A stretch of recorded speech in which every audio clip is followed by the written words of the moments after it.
This week, we're going to a land of magic where the robots fight back and the technology has a life of its own. Welcome to Japan, where everything's slightly different.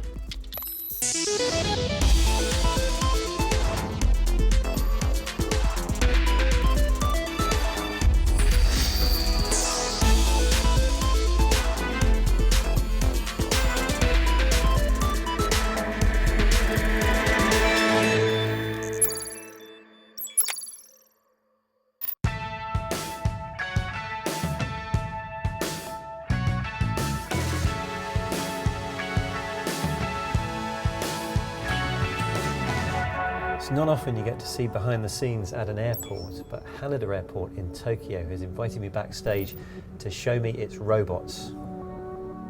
Of course it's got robots.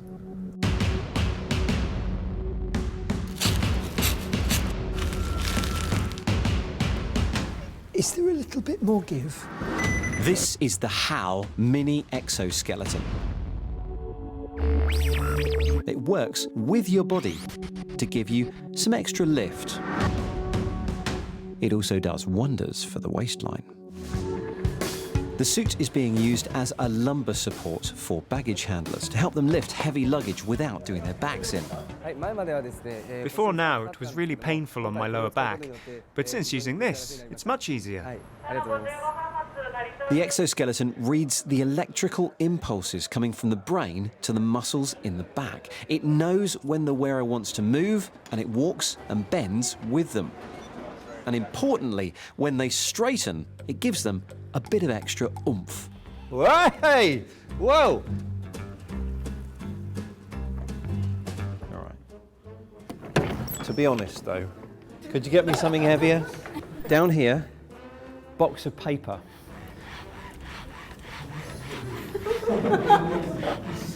Excuse me a minute. Woof! And the suit kind of brought me upright again. Nothing went ping, so I can see how this can support your back. I need your clothes, your glasses and your boots.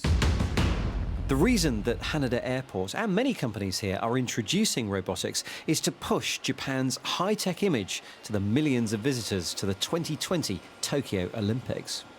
Also part of the trial, robot vacuum cleaners, which prowl the halls after dark.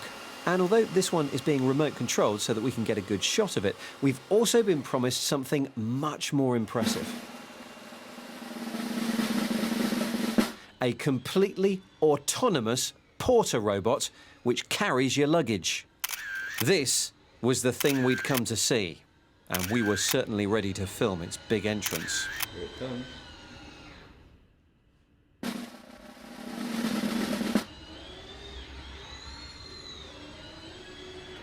Okay, we'll come back to that.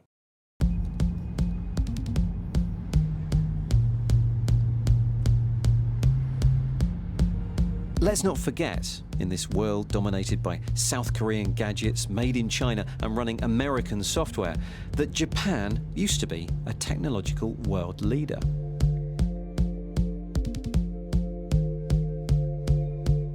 At the Panasonic Museum in Osaka, you don't have to look far to be reminded of the country's place in tech history. It invented the VHS. It invented the DVD. Think you're cool with your gold iPod? I've got a gold cassette player. It's got auto stop and everything. Indeed, Japan still innovates, and it's still happy to take risks in areas of tech that the rest of the world might not be. Talking of which, how's my luggage robot doing? Never mind. Now, if you want Japanese innovation en masse, you need to go here, the Tokyo Tech Expo that is CEATEC. And it's at this 4-day showcase just outside Tokyo that we find LJ Rich and Dan Simmons, ready to seek out the best in show. Ready, LJ? Ready.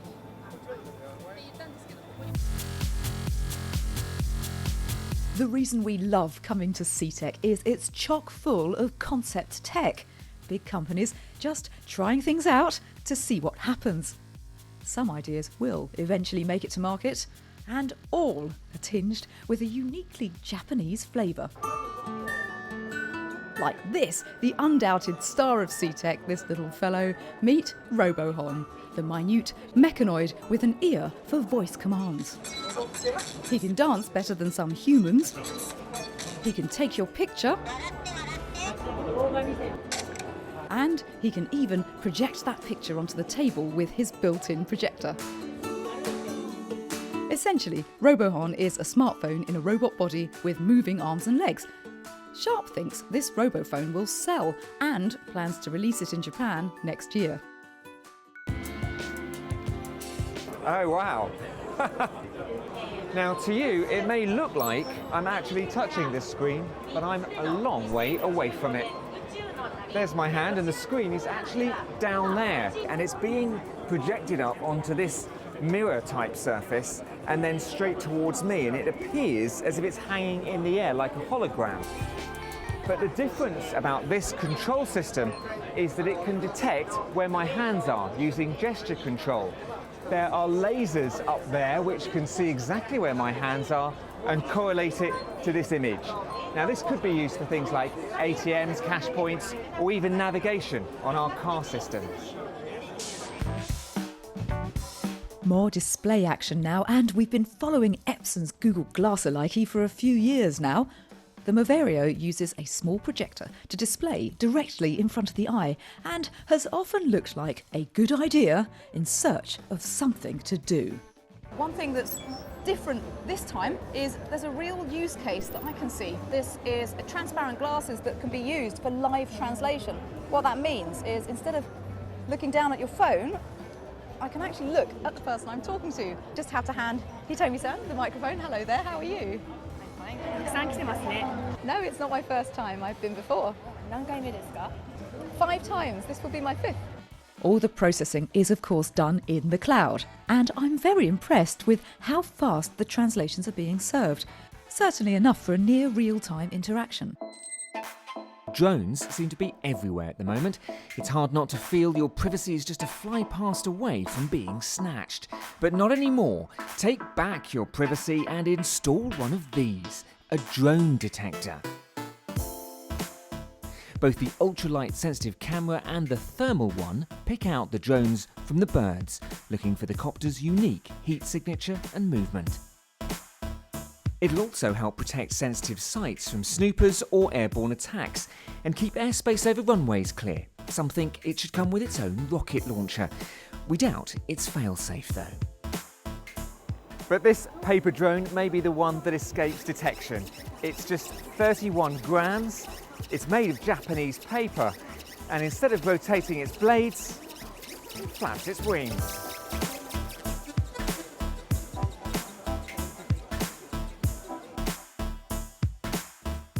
Finally caught. Nice one, Dan. And look what we've caught at Haneda Airport.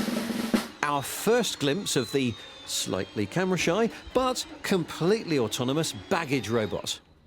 It's a glorious entrance. A stunning right turn. And...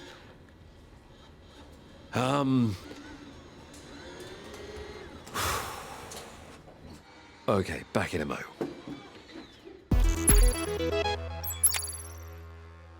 Hello and welcome to the Week in Tech. It was the week that a self-driving lorry took to the motorways of Germany. Disney Research put augmented reality into a colouring book, and Edward Snowden warned that the security services are able to hack our smartphones using a variety of Smurfs.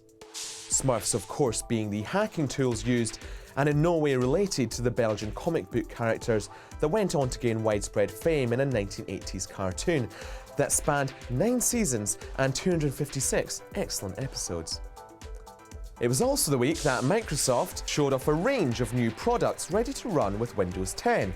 As expected, we got some new phones, an updated Surface Pro 4, but the big surprise was a laptop. Yes, Microsoft showed off their very own laptop. Called the Surface Book, the company hopes it will out-MacBook the MacBook and help to reinvent categories, whatever that means. And if you fear the robo-apocalypse may be soon upon us, look away now, because researchers in Zurich have created these crazy-looking machines that can actually communicate and work together. The idea is that whilst the hexacopter drone flies ahead and maps out an area, his four-legged friend can use the information to navigate all sorts of dangerous terrain, or in this case steel and wooden surfaces. Yes, it's time to stock up on canned goods and flee to the underground shelter, because it's only a matter of time before they take up arms against their cruel human masters. And he's back in the room, the robot that can take your bags through the airport, up the ramp, and then...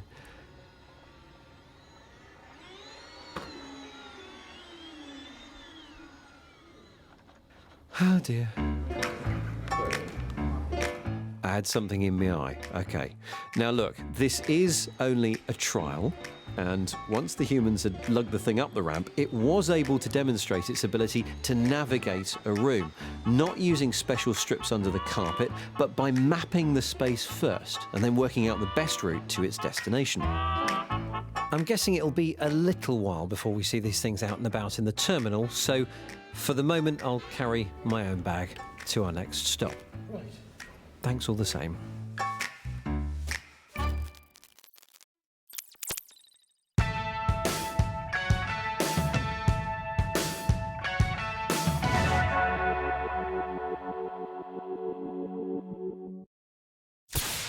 I want to show you a magic trick.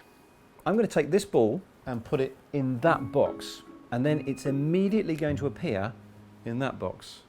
Ready? What's that? All done with mirrors, you say? Then explain this. This is the Haptoclone. Put an object into one side and, yes, an array of mirrors reflects it round a couple of corners and into the other box. But what's really cool here is the illusion of touch. An Xbox Kinect scans the object, and this array of ultrasound transmitters makes the corresponding points in space in the other box vibrate. It's just enough force to push that ball or move paper. And of course, you can also feel it on your skin. It doesn't feel like paper, it feels like little bubbles popping on my hand, but I can definitely feel when I'm touching the paper, or not touching the paper, and when I'm not touching the paper, or not touching the paper. The system is completely symmetrical, which means whatever you put in this side, you can see and feel on that side, and of course, vice versa. It's not exactly teleport, we're not opening up a wormhole here, but this is definitely a way of projecting a sense of touch over distances. And in case you're wondering, this isn't just a gimmick. Its creators say it does have real-world applications. Please imagine a situation that a father or mother and their children live in distant places. And the father and mother want to touch their children, hugging and haptic stimulation using this kind of system. Because this particular demo uses mirrors to project the visuals, it is limited to a very short distance. But if it were to use, say, cameras and screens instead, then sight, sound, and touch could one day be transmitted around the world or beyond. Now that would be magic. But what about if you want to touch something that isn't in a special box? In fact, what if you wanted to touch something that's actually completely imaginary? Now, here at Tokyo University, they think they might have a solution to that. But first, Dan has been talking to researchers who may be on the verge of tracking everything we do with millimetre accuracy. Microsoft's Kinect system, which brought gesture control to the home, has now been programmed to track each of our fingers in 3D space, something that's taken them quite a while to get right. We thought we'd just use exactly the same approaches and we'd take them and apply them to our hands and everything would just be hunky-dory, it would just work. Hands are actually quite considerably harder to get right.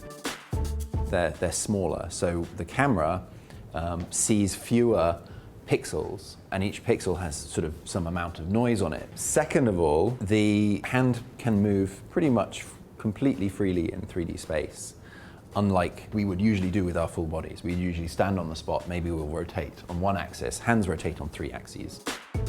Down there in the bottom left, you can see a visualization of the surface of the model that we're fitting. So this is a much more detailed understanding than anyone's had before of what the human hand is doing. Clearly, when you're using virtual reality, if you stick your hands forward and you don't see them in your virtual reality, first of all, that feels weird. So we want to be able to portray an avatar of your hands. But second of all, we want to interact with the virtual world just as we interact with the physical world. I reach out and grab something in the real world and manipulate it. I should be able to do exactly the same in the virtual world. You could imagine things like, virtual pianos where you play musical instruments, pianos, guitars, whatever. But what about being able to feel what you're supposedly touching?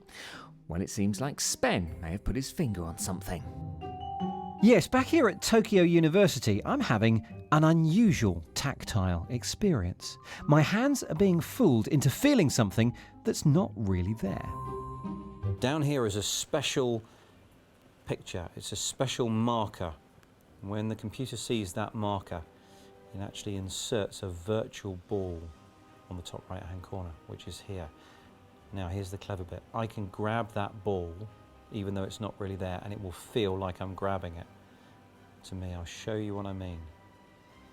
Oh!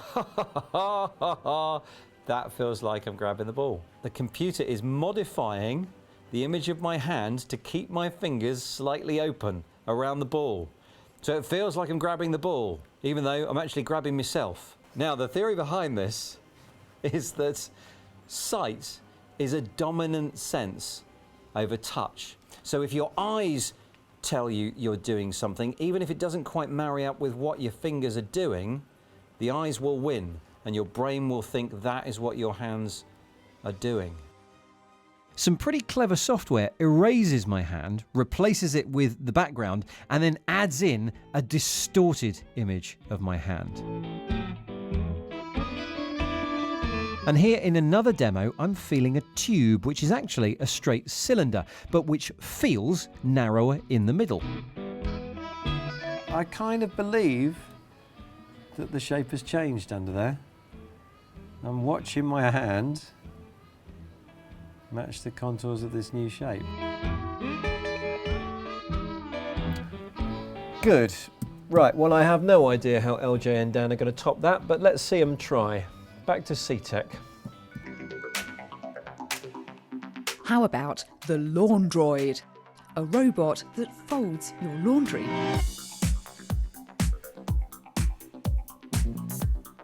Apparently, we can save 375 days over a lifetime by not having to fold these ourselves.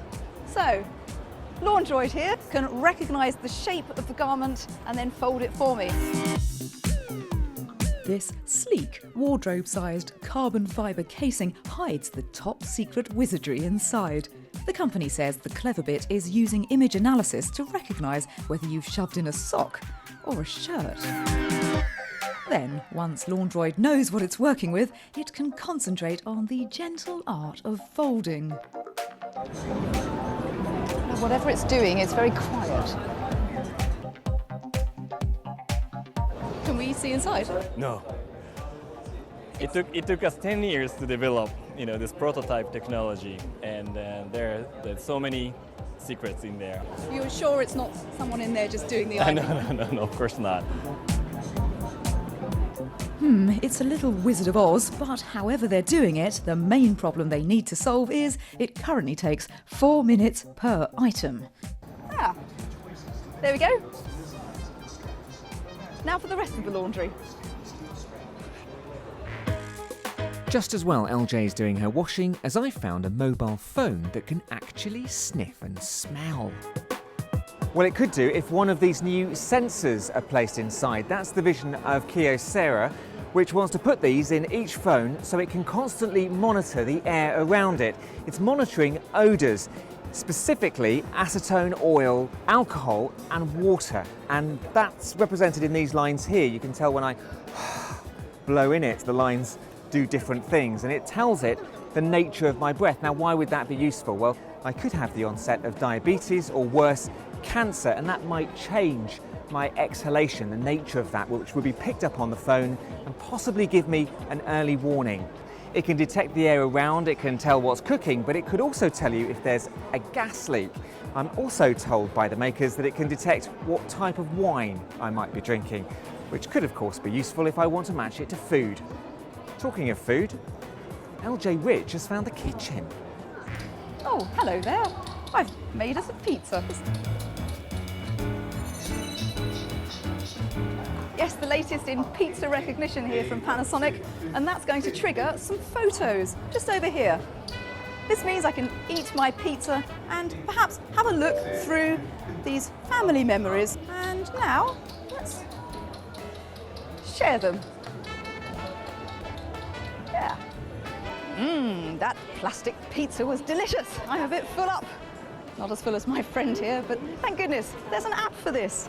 I can use my mobile phone, placed delicately over my belly button.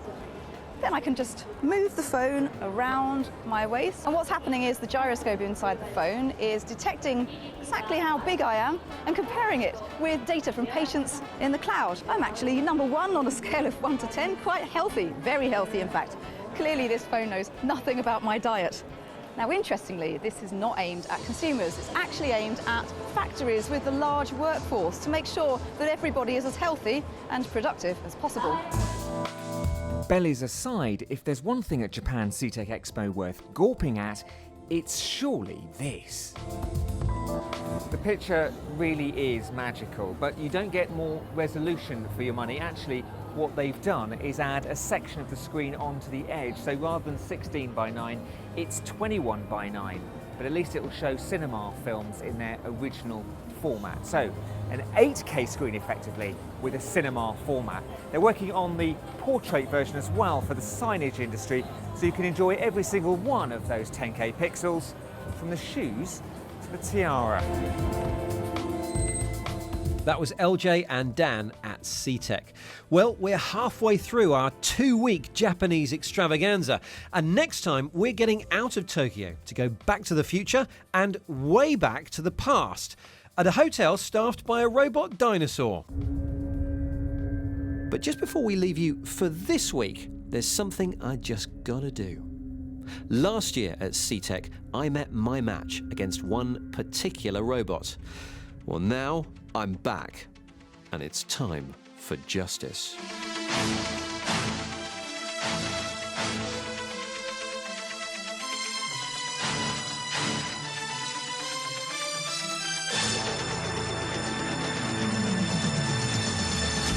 This is Omron's new, improved table tennis robot. Last year, it amazed us by keeping a rally going seemingly indefinitely. This year, it's been adapted to help a human learn to play. The sensors above the table monitor the ball 80 times every second, which means not only can it predict where the bat needs to be, but it can also show you where its return shot is going to bounce. In truth, it can't beat a human because it still can't cope with spin. But as a ping pong tutor, well, it's definitely passable and not at all overkill. Playing ping pong against a robot, loving my job.